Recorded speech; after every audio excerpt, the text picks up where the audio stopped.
Assalamualaikum warahmatullahi wabarakatuh. Let me introduce myself. My name is Aditya Wijatmoko from Senior High School 1 Grabak.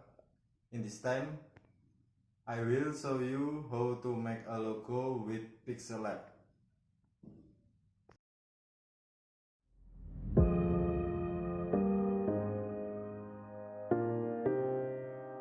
First, take the logo and click erase color to erase the background. Next, turn on the shadow and change the offset X.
Step, take the photo and position it exactly with the logo, and take the other photo and change the opacity into 40.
The light effect, click erase color to erase the background.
Next step, give the smoke effect and given the color and lower the opacity.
And last, add the text and select the font as desired.